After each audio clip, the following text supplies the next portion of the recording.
¿Qué onda, gente que ve todos los videos de Verún Política? El día de hoy les voy a hablar sobre el primer libro que leí este año, El Fiscal de Hierro de Javier Cuello Trejo.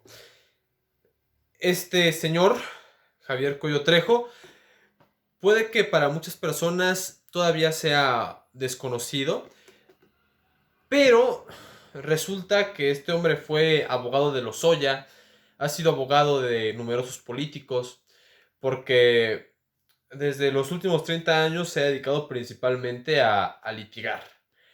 Pero este libro no tiene nada que ver con esa actividad, digamos, privada del licenciado Cuello Trejo.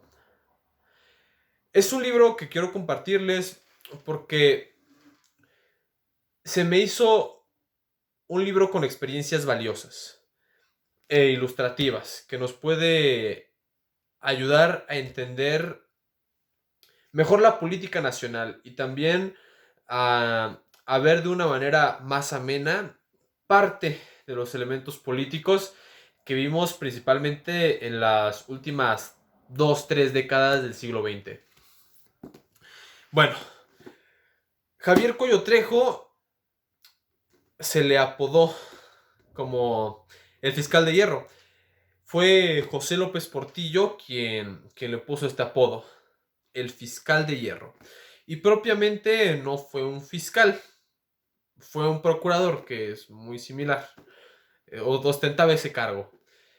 El, el señor Cuello nos relata que él nació en Chiapas y que pues tuvo una relación algo difícil con su padre.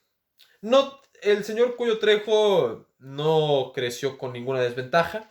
Su papá, de hecho, llegó a ser diputado federal solamente durante un trienio. Iba a ser gobernador, pero al final le dijeron que no. Nos cuenta Cuello Trejo que lo que determina su carrera como abogado es que cuando está en la prepa, por hacer el examen a un compa de él,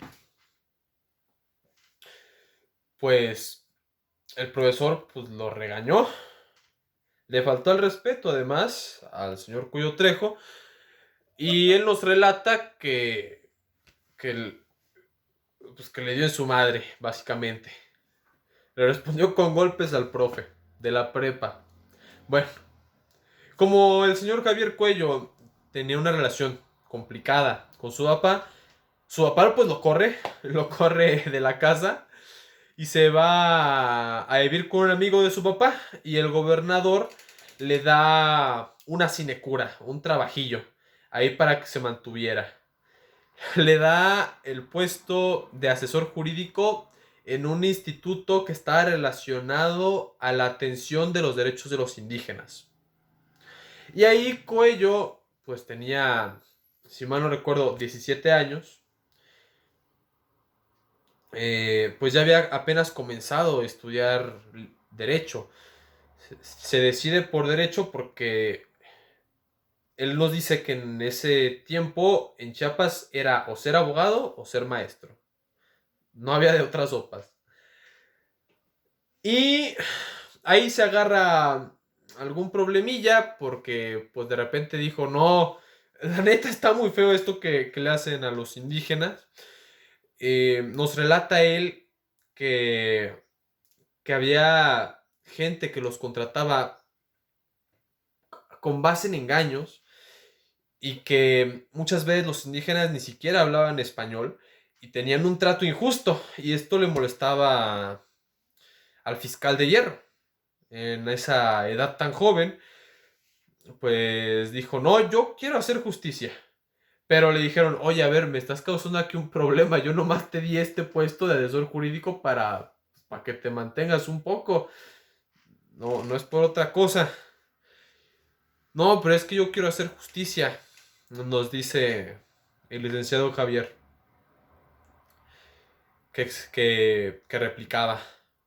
Bueno, pues entonces te vamos a hacer Ministerio Público. Y así comienza la carrera de Javier Cuello en el ámbito penal. Posteriormente llegaría llegaría a tener algunos casos importantes. Nos relata él que su primer caso que se hizo de relevancia fue el atender a un vagabundo que no hablaba. Relata él que una mañana llegó un conocido indigente de la zona a su oficina, que él era el Ministerio Público. Con él tenían que ir para poner denuncias. Y su secretaria pues no entendía bien qué pasaba, qué era lo que necesitaba el hombre. Entonces, cuando vio al licenciado, simplemente se señaló la parte trasera. Y ya después se supo que el hombre había sido abusado por un cacique local. Y, y Javier Cuello Trejo personalmente lo fue a arrestar. Y, y en parte creo que el licenciado lo pone como una suerte de parteaguas porque demuestra cierto compromiso, un claro compromiso con la justicia. Él es muy enfático en que nunca llegó a aceptar sobornos de ningún narco, y eso que llegó a recibir propuestas muy jugosas. Bueno, el punto es que este hombre terminaría ascendiendo a diversos puestos. Llegó también a la Procuraduría Federal. Ahí pues también hizo una carrera notable. Pero yo creo que lo que más destaca finalmente es el periodo en el que estuvo con Carlos Salinas de Gortari. Este licenciado, Javier Cuello Trejo, fue el que se encargó del arresto de La Quina, el conocido líder sindical de Pemex que precedió a Deschamps. Él ahí relata pues cómo estuvo eso. En realidad fue una cosa muy importante. Y me parece que ayuda a ilustrar la historia también reciente del país. Muchas veces, ¿qué nos dicen? La Quina fue arrestado porque Salinas de Gortari llegó con cierta ilegitimidad y que para legitimarse un presidente ilegítimo, pues tiene que hacer un arresto, una obra notable. Digamos, por ejemplo, Calderón con la guerra contra el narco, o Peña Nieto con el arresto del Bester. AMLO quizás también podemos pensar en cuando no hubo gasolina en varias zonas del país. Personalmente yo vivía en Irapuato en ese tiempo y pues yo me acuerdo muy bien porque ahí a unos kilómetros está la refinería de Salamanca, que era la central nacional del Huachicol, y fue muy notable eh, esa obra. Y, y más para mí que pues es el primer, digamos, arresto, acción notable que ve uno por parte de un presidente al comienzo de su sexenio. La cuestión es que, pues además de estas cuestiones de legitimidad de las que no habla en absoluto Cuello yo diría que es una persona, como él mismo se expone, leal. No critica a Salinas, a Echeverría, a Cedillo, a de la Madrid, digamos. Él dice, bueno, la Quina, pues le tenía mucha tirria a Salinas de Gortari, porque la Quina venía como decimos hoy en día, del viejo PRI, del México en el que todavía no llegaba el desmantelamiento por parte de los presidentes neoliberales, que empieza con Miguel de la Madrid. La Quina pues estaba en un periodo de reaccionar contra esta reorganización del Estado mexicano. Y le tenía mucho enojo a Salinas. De hecho, nos dice Cuello que Salinas tiene, tiene el chisme detrás de que asesinó a una nana gracias a la Quina, quien financió un libro que difundía ese chisme en los años de los 80, final de los 80, en el contexto de la elección. El señor Cuello con Salinas llega a ser su procurador para el combate contra las drogas. Era algo así su puesto. Y este puesto le permitió hacer arrestos muy notables, hacer un combate al narco inteligente. Él lo dice así, de hecho, él no critica a AMLO, él no critica a los presidentes posteriores, más que cuando menciona brevemente que la guerra que se hizo cuando estaba él como procurador,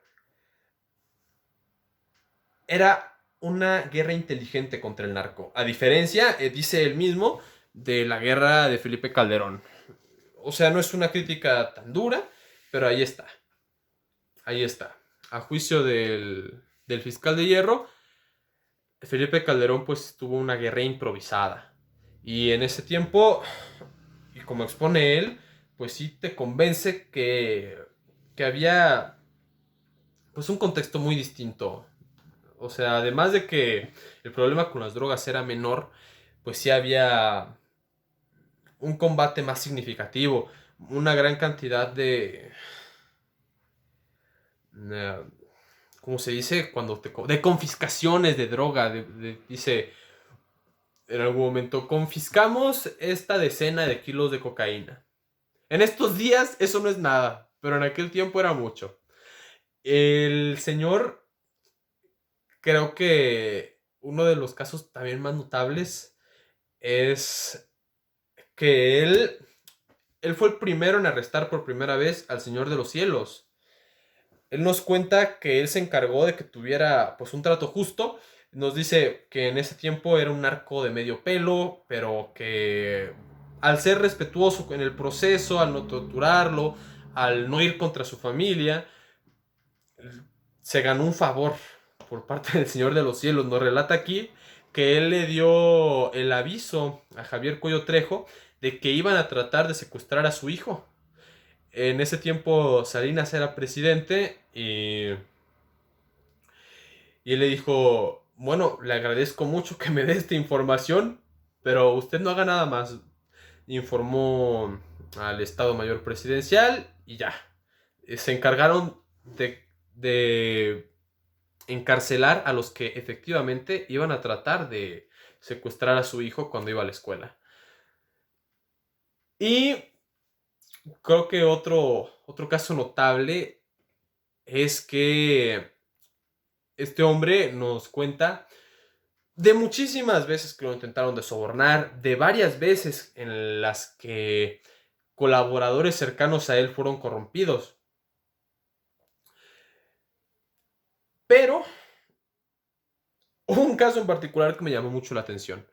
Cuando nos dice él que llegó a su casa en la noche y el portero, el chofer, el mayordomo, no recuerdo qué apelativo le puso Javier, pero le dijo, mire, recibí 10 cajas de coñac, me las vinieron a traer. No, pero ¿por qué las recibiste? Y bueno, las cajas sí eran de coñac, pero en realidad lo que tenían eran 15 millones de dólares. Y pues, en este caso no era de que te llamaran y te dijeran, oye, te ofrezco 15 millones de pesos, de dólares para que te rifes, para que nos des información, para que nos filtres. No, no, no, no, no. En este caso, pues, ¿cómo fregados ibas a devolver el dinero, no? Bueno, el hombre me pareció muy inteligente lo que se hizo. No sé si fue su idea, creo que sí. A la mañana siguiente hicieron una conferencia de prensa en la que dijeron haber incautado en un operativo 15 millones de dólares. Y se encargaron de que se vieran las 15 botellas de coñac ahí. Para que pues se hiciera a saber de los narcos, quien sea que haya sido que le mandó el soborno, que no lo había aceptado. Y bueno, también el señor Javier Cuello Trejo creo que una de las últimas cosas más notables que trata en el libro es sobre la guerrilla de Chiapas. Salinas de Gortari ya para ese tiempo ya no lo tenía en el gabinete. El señor Javier Cuello Trejo había pasado de la subprocuraduría a la Profeco, a la Procuraduría Federal del Consumidor, y había renunciado unos meses después. Y recordemos que el 1 de enero del 1994 comienza pues la insurrección zapatista. Él nos dice que detrás de esto hubo varios cuadros priistas que en algún momento en el que él fue jefe de gobierno de Chiapas, pues él ya sabía que hay algo armándose por parte de sacerdotes y de un sacerdote en particular que él menciona y de otros operadores políticos priistas. Él dice que eso es un engaño. Yo les recomiendo que lo lean. A mí me parece muy interesante. Pues no solo esta parte, toda la vida del señor Cuello Trejo, que tiene muchísimas más anécdotas para contarles. Y finalmente les aviso que ya tengo el material para hacer el día de mañana, espero, el video de la segunda parte sobre la nueva derecha. Lo voy a hacer sobre la nueva derecha, perdón, sobre la vieja derecha estadounidense.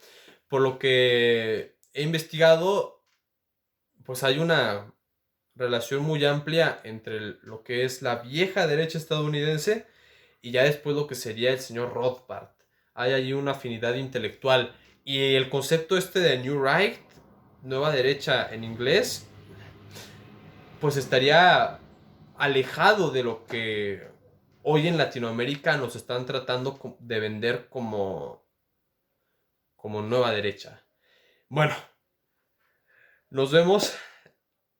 No olviden suscribirse, denle like si les gustó y pónganme en los comentarios si quieren algún video en particular.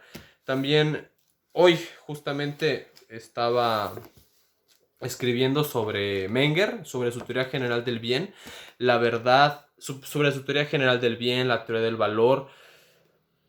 Y no sé qué tanto les gustaría a ustedes que hablara de eso. Nos vemos.